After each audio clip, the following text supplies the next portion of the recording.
నమస్తే. Welcome to our channel. Full time రాజకీయాలపైన నారా లోకేష్ దృష్టి పెట్టారా? మరి నెక్స్ట్ ముహూర్తం ఎవరికి పెట్టబోతున్నారు? రాజమండ్రిలో కార్యకర్తలతో మాట్లాడినటువంటి నారా లోకేష్ గారు కొన్ని కీలక కామెంట్స్ చేశారు. ఈ కామెంట్స్‌ని బట్టి నెక్స్ట్ వరుసగా అరెస్టులు ఉంటున్నాయని ఎక్స్‌పెక్ట్ చేయొచ్చా? ఇదే అంశంపైన చర్చించడానికి మనతో పాటుగా ఉన్నారు సీనియర్ జర్నలిస్ట్ డివి శ్రీనివాస్ గారు. నమస్తే సార్. నమస్తే. సార్, నారా లోకేష్ గారు కొన్ని కీలకమైనటువంటి కామెంట్స్ చేశారు కార్యకర్తల సమావేశంలో. మరి ఎవరికి ఎప్పుడు ముహూర్తం ఫిక్స్ చేయాలో అన్నీ తనకు తెలుసని చెప్పారు. అంటే ఇంకా వరుస అరెస్ట్‌లను ఎక్స్‌పెక్ట్ చేయొచ్చా? ఏది గూడా తాను మర్చిపోలేదని గూడా చెప్పారు. అంటే ఏం జరగబోతుందంటారు? అంటే కొత్త సంవత్సరం, కొత్త ముహూర్తాల. ఇప్పుడు ఈ పాత సంవత్సరం మరి ముహూర్తాలు అయిపోయాయి. చాలా మందిని అరెస్ట్ చేసినట్టున్నారు. ఇప్పుడు కూటమి ప్రభుత్వం, ముఖ్యమంత్రి చంద్రబాబు సర్కార్ ఏర్పడి ఇప్పటికి 18 నెలలు. 18 నెలల్లో వాళ్ళు స్పష్టంగా చెప్తున్నారు. ఏంటి, పలానా 20 లక్షల కోట్ల పెట్టుబడులు తీసుకొచ్చాం.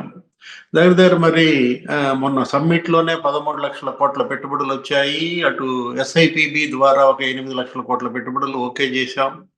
అసలు నిన్న కలెక్టర్ కాన్ఫరెన్స్ లో స్పష్టంగా చెప్పారు. ఏమని, 4.5 లక్షల ఉద్యోగాలు ఇచ్చేసాం.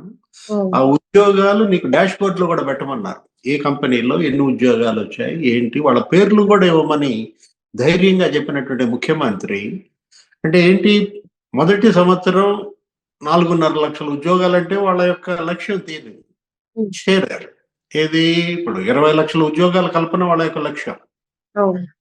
అటు ఉపాధి కల్పన 100%, అదే పెట్టుబడులు రాబట్టడం, పారిశ్రామికరణ.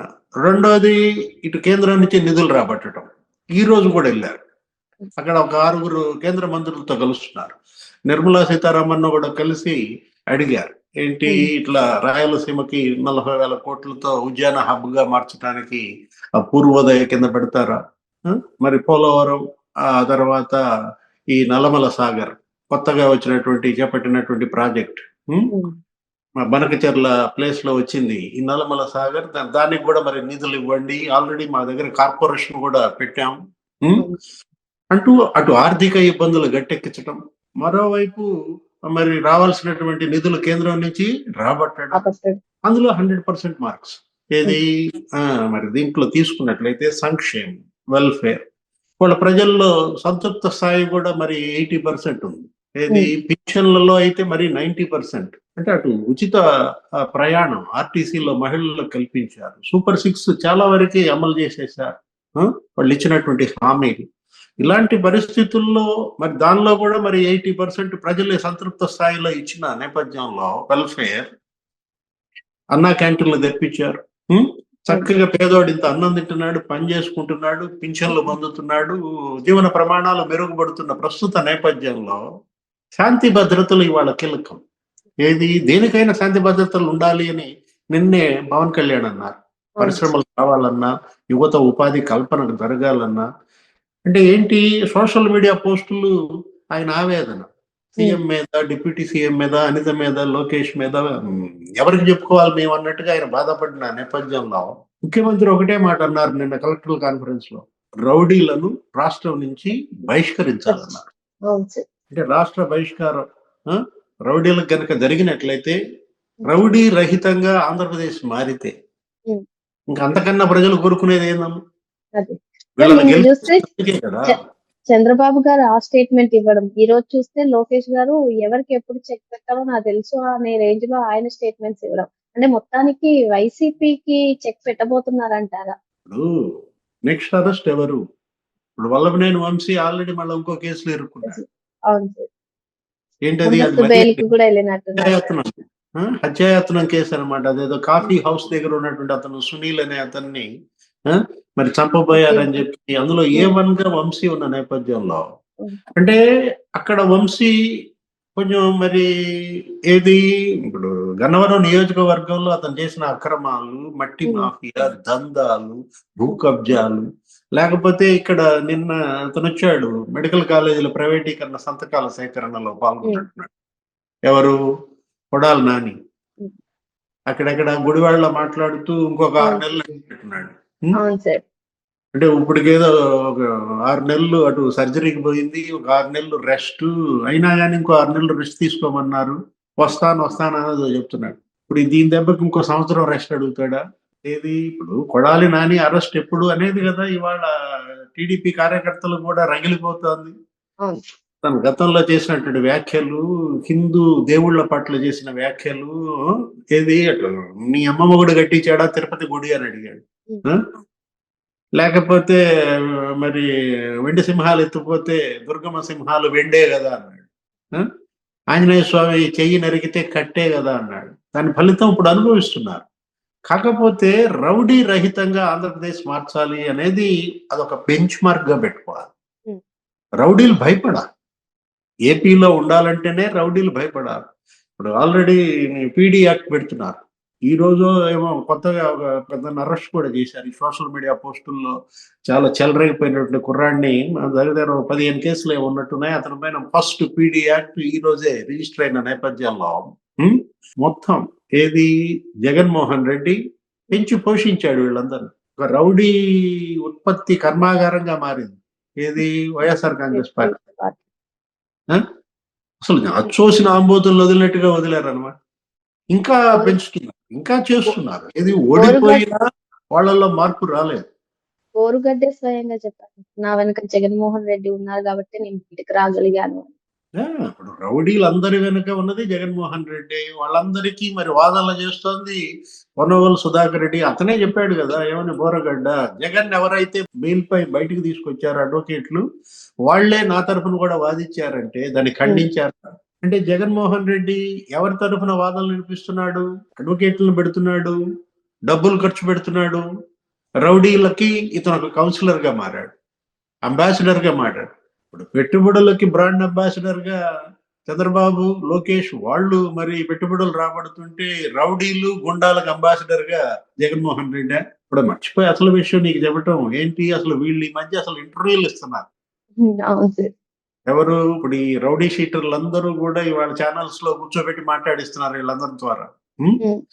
వాళ్ళు అసలు మామూలుగా అబ్బా నాకు 3rd డిగ్రీ ఇచ్చారు, నన్ను అక్కడ కొట్టారు, పలానా సిఐ కొట్టారు అని వాళ్ళు అక్కడ మాట్లాడటం. ఇది బొరగడ్డ అనిల్ని గుర్తు చేస్తే నాకు అవి గుర్తొచ్చాయన్నమాట.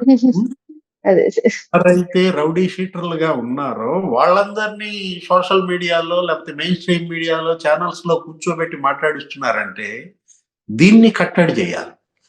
ఏది దీని ద్వారా ఆ ఛానల్స్ యజమానులు గాని, ఆ యాంకర్లు గాని వాళ్ళు ఏమి సందేశం ప్రజలకు ఇస్తున్నారు అంటే ఏంటి? అప్పట్లో మధుసీన్ అనేవాడు నీకు గుర్తునే ఉంటుంది ఏంటి, TV9 లో కనపడ్డాడు.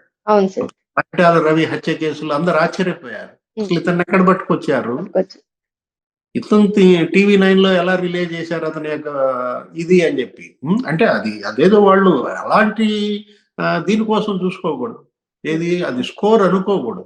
యాంటీ సోషల్ ఎలిమెంట్స్ ని హీరోయిజంగా ప్రమోట్ చేయడమే ఛానల్స్ యొక్క ప్రయారిటీగా మారటం దురదృష్టకరం.